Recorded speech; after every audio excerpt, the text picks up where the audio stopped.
మధురం మధురం నీ వాక్యం నా త్రోవకు దీపం నీ వాక్యం. యేసు నామంలో మీకు శుభములు సమృద్ధిగా కలుగునుగాక. మధురం నీ వాక్యం అనే కార్యక్రమానికి స్వాగతం. ఈరోజు మనం 73 గ్రంథములలో యేసు అనే అంశం, 19వ అంశంగా పరమగీతాల్లో యేసు ధ్యానించుకుందామండి. మధురం మధురం నీ వాక్యం నా త్రోవకు దీపం నీ వాక్యం. పరమగీతాల్లో యేసు ప్రియునిగా, అతి సుందరునిగా మనకి దర్శనమిస్తారండి. పరమగీతాలు ముఖ్యమైన అంశం ఏంటంటే ఒక ప్రేయసికి ప్రియునికి మధ్య జరిగిన సంభాషణ అన్నమాట. ఈ సంభాషణ 6 గీతములుగా వర్ణించబడుతుంది. 8 అధ్యాయాలు ఉంటాయండి. ఈ సొలొమోను రాజు రచించినది ఇది. ఆయన 970కి రాజు అవుతాడు కదా. దాదాపు 1005 సంవత్సరాల తర్వాత ఆయన లిఖిస్తాడనమాట. ఇది ఇయర్ మాత్రం మెన్షన్ చేయలేదండి. కాకపోతే ఎందుకు అలా అనుకోవాలి అని అంటే, ఈయన చాలా సంతోషంగా వివాహాలు చేసుకునే సమయము. అప్పటికే 60 మంది భార్యల్ని, 80 మంది ఉపపత్నులని కలిగి ఉన్నాడనమాట. అది ఇక్కడ రాయబడి ఉంటుంది. ఇందులో సొలొమోను రాజుకి చాలా ద్రాక్ష తోటలు, అంజుర తోటలు అవన్నీ కూడా ఉంటాయి కదండి, ఓలివ తోటలు. నేనే నాటించానంటాడు. చాలా ఇంట్రెస్ట్ అనమాట. కనుక ఆయన యెరూషలేం నుండి షూలాంకి ద్రాక్ష తోట నాటించిన తర్వాత దాన్ని చూడడానికి వెళ్తాడండి. అలా షూలాంకి వెళ్ళినప్పుడు ఆ ద్రాక్ష తోట ప్రక్కన ఒక అమ్మాయి గొర్రెలు కాచుకుంటూ ఉంటుందన్నమాట. సొలొమోను ఆ అమ్మాయిని చూస్తాడు, కన్నులు పడతాయన్నమాట. అప్పుడు ఆ అమ్మాయిని తొలి చూపులోనే మరి ఆ అమ్మాయి హృదయాన్ని దోచుకుంటాడంట. ఇంకా అమ్మాయి దగ్గరికి వెళ్తాడైనా. ఇద్దరి మధ్యలో ప్రేమ సంభాషణ అన్నమాట. అలా మొదలవుతుంది వీళ్ళ ప్రేమ. అప్పుడు ఆ అమ్మాయి కూడా సొలొమోన్ని తొలి చూపులోనే ప్రేమిస్తుందండి. సో వాళ్ళిద్దరి మధ్యలో సంభాషణ ఎలా ఉంటుంది అంటే, ఈ అమ్మాయి తన ప్రియుని కొరకు ఎంతగా తప్పించిపోతుందో మొదటి గీతంలో మనం చూస్తాం అన్నమాట. ఏమంటుందంటే, ప్రాణేశ్వర, నా ప్రియుడా, నా సుందరుడా, నీ పెదవులతో నన్ను ముద్దు పెట్టుకో, నన్ను నీ నివాస స్థానంనకు కొనిపో, నీతో ఉండుటయే నాకు పరమానందం, నన్ను నీ విందుశాలకి తీసుకొని వెళ్ళు. అప్పుడు సొలొమోను ఆమెని విందుశాలకి తీసుకొని వెళ్తాడండి. అక్కడ ఇద్దరి మధ్యలో సంభాషణ జరుగుతుందన్నమాట. నా ప్రియుడు కర్పూరపు పువ్వుతులతో సమానుడు. అప్పుడు ప్రియుడు అంటాడు, ఒక్క చూపుతో నువ్వు నా హృదయాన్ని గెలుచుకున్నావు. వధువా, నువ్వెంత సుందరంగా ఉన్నావు, నువ్వెంత సొగసుగా ఉన్నావు, నీ కన్నులు పావురంలాగా ఉన్నాయి. వాళ్ళిద్దరి మధ్య సంభాషణ మరి మనకెందుకండి పెట్టారంటే, ప్రతి దంపతులు ఇలా ఉండాలని దేవుడు పెట్టిన ప్రేమ. అందుకే బైబిల్లో మధ్యలో ఉంటుందండి. This is the central book of the Bible. పరిశుద్ధమైన ప్రేమ. అలాగే యేసు ప్రభు ప్రియుడు, మనం ప్రియురాలు. ప్రియుడు యేసు ప్రభు, వధువు సంఘం ప్రియురాలు. ఇలా యేసు ప్రభుకి మనకి మధ్యలో సంభాషణ. ఇలా నిజంగా ప్రభుతో మనం మాట్లాడుకోవాలండి. నేను ఎక్కువ ఇలాగే మాట్లాడుకుంటాను. నీ పెదవులతో నన్ను ముద్దు పెట్టుకో, నన్ను నీ నివాస స్థానం నాకు కొనిపో. ఎక్కడికండి? పరలోకానికి అన్నమాట. విందుశాల, మధ్య ఆకాశంలో విందు జరుగుతుంది కదా, అలా విందుశాలకు అమ్మాయిని తీసుకెళ్తాడు. వాళ్ళిద్దరి మధ్యలో ఇంకా ప్రేమ సంభాషణ. అమ్మాయి అంటుంది, సుందరుడా, నా ప్రియుడా అని వాళ్ళిద్దరి మధ్యలో సంభాషణ జరుగుతూ ఉంటుంది అన్నమాట. అతి సుందరుడవు, 10,000 మందిలో గుర్తించదగిన వాడవు అని చెప్పి, నేను షారోనున పూచిన గులాబీ, కొండ కోనలో వికసించిన లిల్లీ పుష్పం, సొలొమోను గాఢమైన ప్రేమను చూపించాడు. ఆయన పెళ్లి చేసుకున్నటువంటి అమ్మాయిలు అందరికంటే ఈ అమ్మాయిని ఎక్కువగా ప్రేమించుంటాడనమాట. ఎక్కువ ప్రేమను చూపించుంటాడు. ఏమంటాడంటే, ముళ్ళ తుప్పలలో లిల్లీ పుష్పమెట్లో, యువతులందరిలో నా ప్రియురాలట్లు. అంత లిల్లీ పుష్పంలాగా పరిశుద్ధంగా ఉంది అన్నమాట. ముళ్ళ తుప్పలంటే మిగతా యువతులు ఎట్లా ఉన్నారంటే ముళ్ళ తుప్పలు, ఈ లోక కోరికలు లేకపోతే నోటి మాటలు అట్లా ఉన్నాయి. కానీ నా ప్రియురాలు ముళ్ళ తుప్పలలో లిల్లీ పుష్పం. అప్పుడు ఆ అమ్మాయి అంటుంది, అడవిలోని వృక్షంలలో యాపిల్ వృక్షమెట్లో, యువకులందరిలో నా ప్రియుడట్లు. ఆ వృక్షము నీడలో నిద్రించుట నాకు చాలా ఇష్టం. ఆ వృక్షం యొక్క ఫలాలు అతి మధురంగా ఉంటాయి. యేసు ప్రభు యొక్క ఫలాలు, ఆయన ప్రేమ, కరుణ అలా అప్లై చేసుకోవాలండి మన కొరకు. అంతేకాదు భార్య భర్తలు కూడా ఇంత ప్రేమగా ఉండాలి అని గ్రంథం బోధిస్తుంది అన్నమాట. ఇంకా తర్వాత వాళ్ళిద్దరి మధ్య సంభాషణ జరుగుతుంది. వాళ్ళు అక్కడ గడ్డి మైదానాల్లో అలా సంభాషించుకొని వాళ్ళ ప్రేమని వ్యక్తం చేసుకుంటారు. ఆ అమ్మాయి అలా నిద్రపోతుంది. సొలొమోను మెల్లగా ఎవరు ఈ అమ్మాయిని డిస్టర్బ్ చేయొద్దని చెప్పి తిరిగి ఆయన యెరూషలేంకి వెళ్ళిపోతాడండి. తర్వాత ఎదురు చూస్తుంటుంది అమ్మాయి ఎప్పుడు వస్తాడా అని చెప్పి. ఇంకా కొన్ని రోజులకి మరలా వస్తున్నాడు. రథాల చప్పుడు, సొలొమోను రాజు వస్తున్నాడు.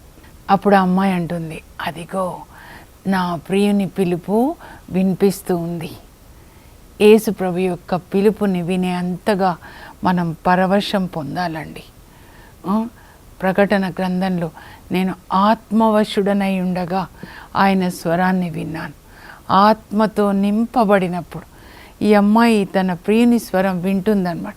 అదిగో ఆయన వస్తాడు.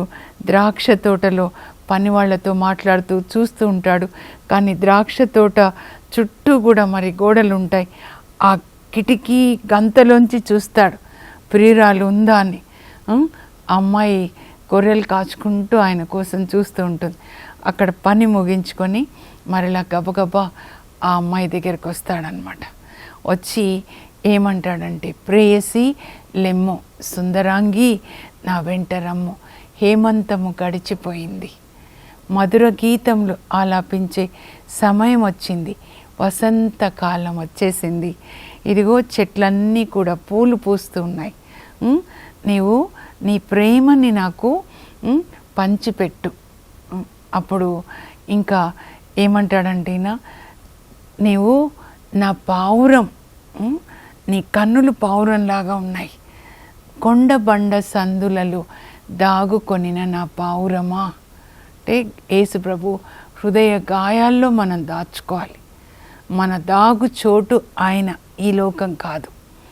కొండబండ సందులలో దాగుకొనిన నా పావురమా, నీ మోము నాకు కాన్పించు, నీ స్వరం నాకు వినిపించు. నీ మోము సుందరమైనది, నీ స్వరము మధురమైనది. మన స్వరాన్ని వినాలని, పరిశుద్ధమైన ఆత్మ సౌందర్యాన్ని చూడాలని మన యేసు రాజు, మన రాజు, మన ప్రియుడు తపించిపోతాడండి. ఇది ఆయన మన నుంచి కోరుకునేదన్నమాట.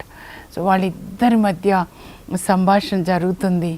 ఇంకా అమ్మాయి అడిగుంటుంది, నన్ను పెళ్లి చేసుకోవా, నన్ను నీ నివాస స్థానానికి తీసుకెళ్ళవా, నా రాజా, నా ప్రియుడా, నా సుందరుడా. తప్పకుండా తీసుకెళ్తా.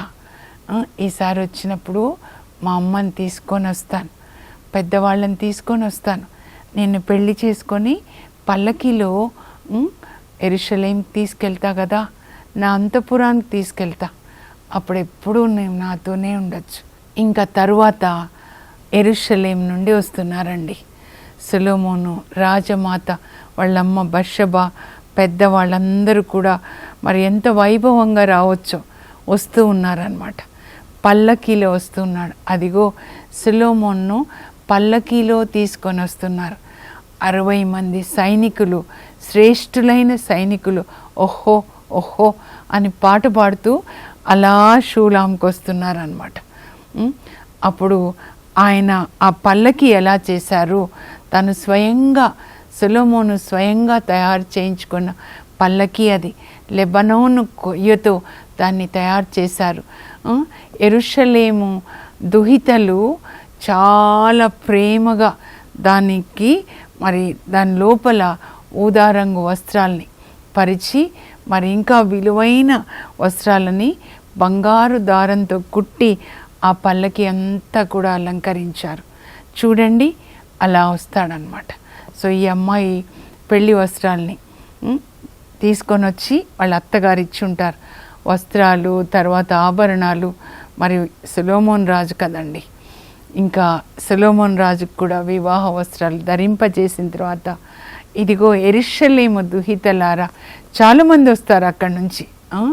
ఇదిగో యెరూషలేము దుహితలారా, సొలొమోన్ రాజును చూడడానికి రండి. అతని వివాహ దినంన, ఆనందదాయకమైన ఆయన వివాహ దినంన రాజమాత ఆయన శిరస్సును అలంకరించిన కిరీటాన్ని చూచుటకు రండి. ఎలాంటి కిరీటం పెట్టుంటుందో వాళ్ళమ్మ. వస్త్రాలంతా ధరింపజేసిన తర్వాత వాళ్ళమ్మ కిరీటాన్ని పెట్టింది. కోడలికి కూడా అన్నీ మరి పట్టుబట్టలు ఇంకా ఆభరణాలు అన్నీ ధరింపజేసిన తర్వాత అక్కడ షూలాంలో సొలొమోను, తర్వాత ఈ అమ్మాయి షూలమ్మి, పేరు చెప్పలేదండి, వివాహం జరుగుతుంది. వివాహం జరిగిన తర్వాత షూలాం నుంచి వాళ్ళు యెరూషలేమునకు వస్తున్నారు. పల్లకీలో కూర్చొని యెరూషలేమునకు వస్తున్నారు. 4వ అధ్యాయం అన్నమాట. పల్లకీలో ప్రియుడు సొలొమోన్ రాజు తన ప్రియురాలి అందాన్ని తల నుంచి అరికాలి వరకు వర్ణిస్తాడండి. మీరు మెల్లగా చదువుకోండి. ప్రేయసి, నీవు మిక్కిలి సుందరాంగివి, మిక్కిలి సుందరాంగివి 2 మార్లు అంటాడు. అంటే అంత అందంగా ఉందన్నమాట. మేలి ముసుగు మాటున దాగి ఉన్న నీ కన్నులు పావురంలాగా ఉన్నాయి. పావురం, పావురమా, నా సోదరి, నా వధువా అని 5 మార్లు పావురం అంటాడండి. అంటే ఎక్కడా కూడా కళంకం లేదు. నా నిష్కలంక సుందరి, నా పావురమా, నీ అందు కళంకమేది లేదు. నిష్కలంక సుందరి. మరియ తల్లిని గురించి ఇది నిజంగా పరిశుద్ధ ఆత్మదేవుడు మరియ తల్లిని గురించి మాట్లాడిన మాటలు అన్నమాట. నీ హృదయంలో కళంకం లేదు, నీ మనస్సులో ఆలోచనలలో కళంకం లేదు, నీ శరీరంలో కళంకం లేదు. ఎక్కడ కూడా కళంకం, this no flaw in you, pure virgin అన్నమాట, పరిశుద్ధమైన కన్యక.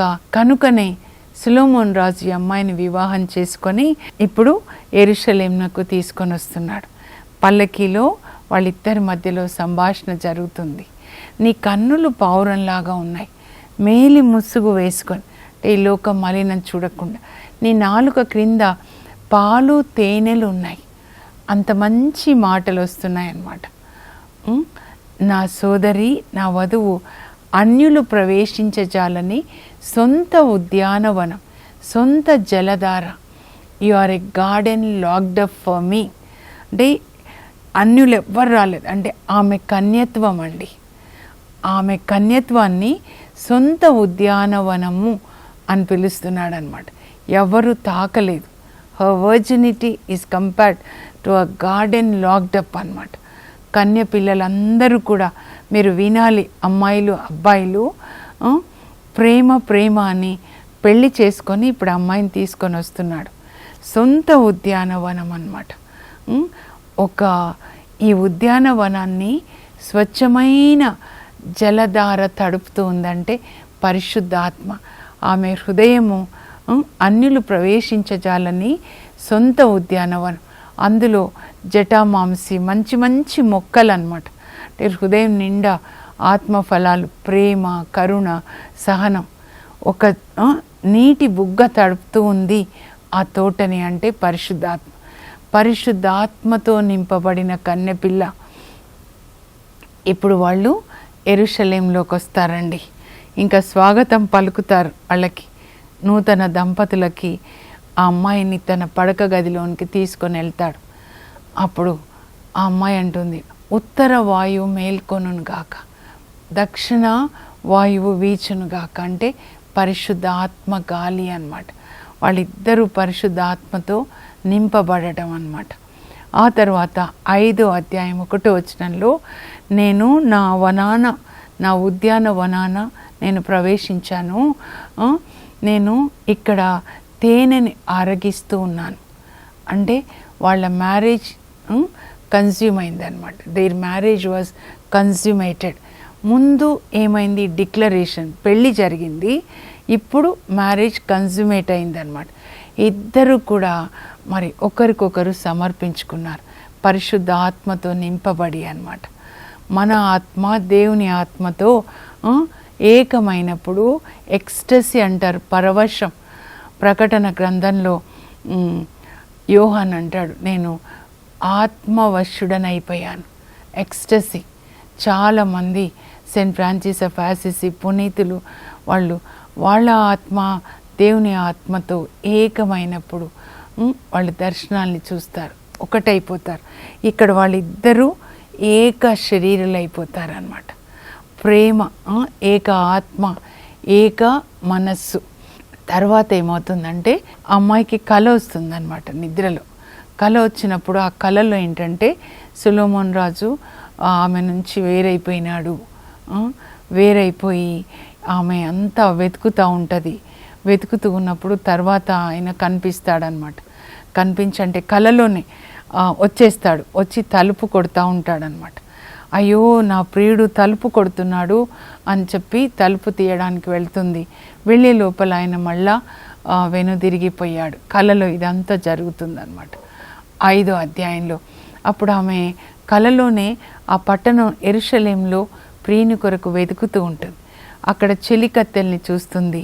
చూసి నా ప్రియుణ్ణి మీరు చూసారా అని అడిగితే, ఏంటమ్మా మీ ప్రియుణ్ణి లక్షణాలు ఏంటో చెప్పు, నా ప్రియుణ్ణి మీరు వెతకండి అంటే ఆయన విశిష్ట గుణాలు ఏంటమ్మా ఆయన సుగుణాలు, ఎలా అమ్మా ఆయనను కనుక్కోవాలి అంటే 5:10 చెప్తుందండి. నా ప్రియుడు సొగసైన వాడు, ధవళవర్ణుడు, రత్నవర్ణుడు, 10,000 మందిలో గుర్తించదగినవాడు, పాలలో స్నానమాడిన పౌరంలాగా నా ప్రియుడు ఉంటాడు, కర్పూరపు పోగుతులతో సమానుడు, అతి కాంక్షణీయుడు నా ప్రియుడు అని చెప్పి ఆయన సంభాషణ మహామధురంగా ఉంటుంది అని వాళ్ళతో చెప్తుందండి.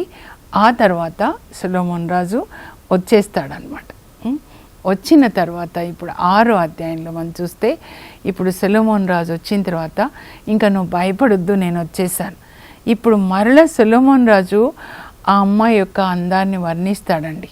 ఎలా వర్ణిస్తాడంటే, ఉత్తరాన ఇజ్రాయిల్లో తీర్సా అందమైన పట్టణం, దక్షిణాన యెరూషలేం అందమైన పట్టణం. ఆ పట్టణాలతో పోలుస్తాడు. ప్రేయసి, నీవు తీర్సా పట్టణం వలె సుందరమైన దానవు, యెరూషలేము వలె నీవు అందమైన దానవు, సుందరమైన దానవు అని చెప్పి ఆ అమ్మాయిని మరలా, ఇదో నీ కన్నులు పావురంలాగా ఉన్నాయి, నీవు నా నిష్కలంక సుందరి, నీ అందు కళంకమేది లేదు అంటూ ఇంకా తనకి అప్పటికే ఉన్న భార్యలతో పోలుస్తాడండి. ఈ అమ్మాయిని పోల్చుతూ, నాకు 60 మంది భార్యలు ఉన్నారేమో, 80 మంది ఉపపత్నులు ఉన్నారేమో, యువతులు ఇంకా ఉండొచ్చు, కానీ నా ప్రియురాలు ఒక్కతే, ఆమె తన తల్లికి ఏకైక దుహిత, నా నిష్కలంక సుందరి అంటాడనమాట. స్త్రీలందరూ నిన్ను ధన్యురాలని పిలుస్తారు, తన తల్లికి ఏకైక దుహిత గారాబు పట్టి, అంటే మరియ తల్లిని గురించి కూడా అనమాట, ధన్యురాలని పిలుస్తారు, నా ప్రేయసి అని చెప్పి ఆమె అందాన్ని పొగుడుతూ ఉంటాడనమాట. ఇంకా తర్వాత కొన్ని రోజుల తర్వాత ఏంటంటే ఆ అమ్మాయికి వాళ్ళ ఊరు జ్ఞాపకం వస్తుందండి, షూలాం జ్ఞాపకం వస్తుందన్నమాట.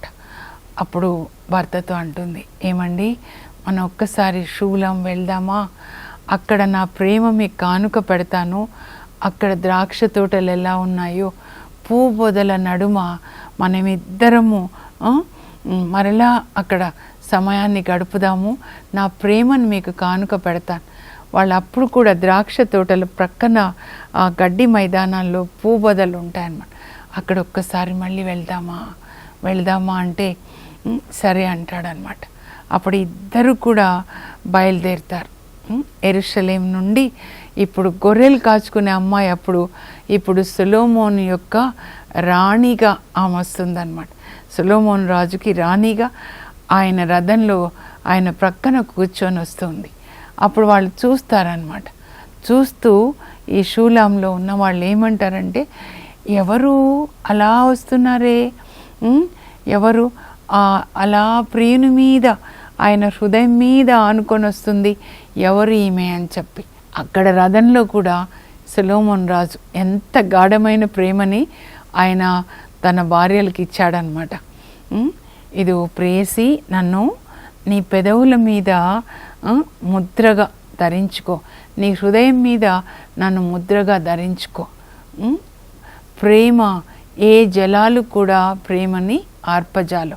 అంటే హృదయం నిండా యేసుప్రభే, మరి మన పెదవుల నిండా యేసుప్రభు అన్నమాట. మరి హృదయంలో విశ్వసించి నోటితో ఒప్పుకొని రక్షణ పొందుతాం మనం అని రోమా 10:10 ఉంటుంది. ప్రతిదీ మనం యేసుప్రభుకి అన్వయించుకోవాలండి. అక్కడ షూలాంకి వచ్చేస్తారు. అమ్మాయికి చాలా సంతోషం. అప్పుడు అమ్మాయి తన అన్నల యొక్క చిన్ననాటి ప్రేమ జ్ఞాపకం చేసుకుంటుంది. గొర్రెలు కాచేటప్పుడు జాగ్రత్త చెల్లి జాగ్రత్త అని ఎంత చక్కగా ప్రేమగా చెల్లిని చూసుకున్నారు. చెల్లి పెళ్ళి ఎలా చేయాలి అని ఇప్పుడు వచ్చి అంటుంది, అదంతా జ్ఞాపకం చేసుకుంటుంది. నన్ను ఎంత జాగ్రత్తగా చూసుకున్నారు, పెళ్ళి ఇలా వైభవంగా చేయాలని.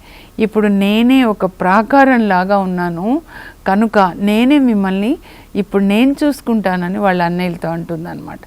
ఇంకా తర్వాత సొలొమోన్కి ఆ ద్రాక్ష తోట కౌలుదారులు కౌలు ఇచ్చేస్తారు.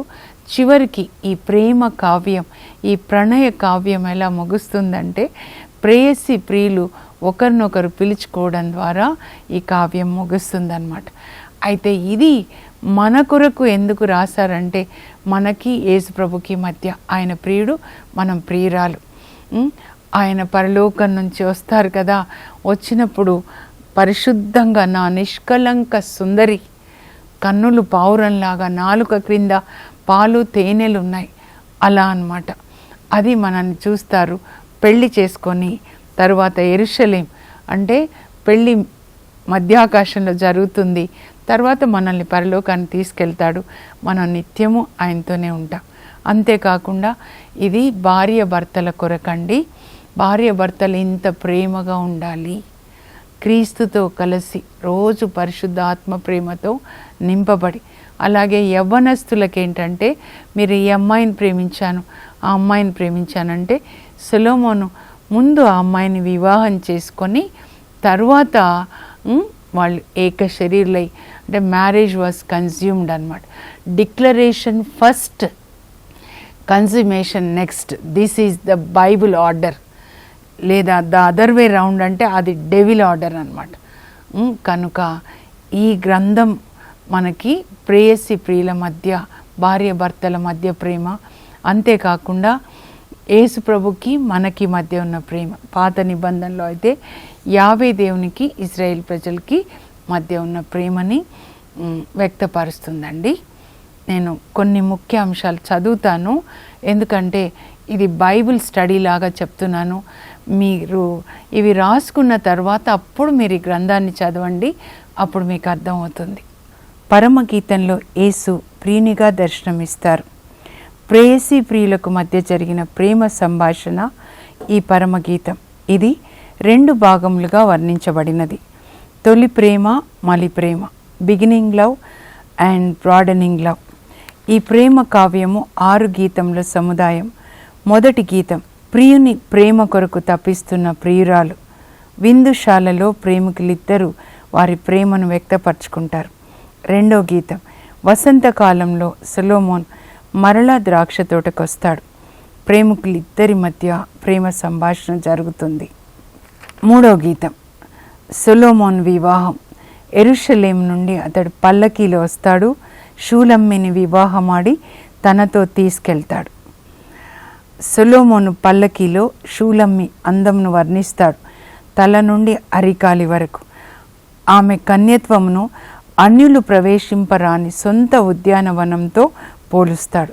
యెరూషలేంలో అంతఃపురంలో పడక గదిలో వారిద్దరూ ఒకరితో ఒకరు మమేకమవుతారు. Their marriage was consummated. 4వ గీతం. ప్రియుడు వెళ్ళిపోయినట్లుగా ప్రియురాలికి కల వస్తుంది కనుక ఆమె కలవరపడుతుంది. ప్రియురాలు ప్రియుని అందమును వర్ణిస్తుంది. 5వ గీతం. ప్రియుడు ప్రియురాలి సొగసును వర్ణిస్తాడు. షూలమ్మి తన ఊరిని జ్ఞాపకం చేసుకొని అచ్చటకు వెళ్దామా అంటుంది. 6వ గీతం. షూలాం ప్రయాణం. వారి ప్రేమ దినదినాభివృద్ధి చెందుతుంది. షూలాంలో ప్రియురాలు తన అన్నల చిన్ననాటి ప్రేమను జ్ఞాపకం చేసుకుంటుంది. ప్రేయసి ప్రియుడు ఒకరినొకరు పిలుచుకొనుట ద్వారా ఈ ప్రేమ కావ్యం ముగుస్తుంది. ఇప్పుడు మనం ప్రార్థన చేసుకుందాము. పరలోక తండ్రి, ప్రేయసి ప్రియుల మధ్య ప్రేమ, యేసుప్రభుకి మాకు ఉండవలసిన ప్రేమని గురించి ఈ గ్రంథంలో వ్రాయబడింది. అలా మేము పరిశుద్ధమైన ప్రేమతో పరిశుద్ధమైన కన్యకగా యేసుప్రభుకి సమర్పించుకొని అలా జీవించడానికి మాకు కృప దయచేయండి. అలాగే భార్య భర్తలు కూడా పరిశుద్ధమైన ప్రేమతో ఒకరినొకరు ప్రేమించుకుంటూ కుటుంబంలో మీ సన్నిధి కలిగి ఉండేటట్లుగా యేసుప్రభు సన్నిధిని కలిగి ఉండడానికి కృప దయచేయండి. యేసు నామంలో అడుగుచున్నాం తండ్రి, ఆమేన్. యేసుప్రభుకి పరిశుద్ధమైన కన్యకగా మనల్ని సమర్పించుకోవాలి. యేసుప్రభు త్వరలో మేఘాల్లో వచ్చినప్పుడు మనల్ని తీసుకొని వెళ్తాడు తనతో. అలాగే భార్య భర్తలు కూడా ఇలా పరిశుద్ధమైన ప్రేమతో, దేవుని ప్రేమతో, త్యాగమైన ప్రేమతో ఒకరినొకరు ప్రేమించుకుంటూ దేవుని ప్రేమకు సాక్షులుగా జీవించండి. God bless you. Have a blessed day.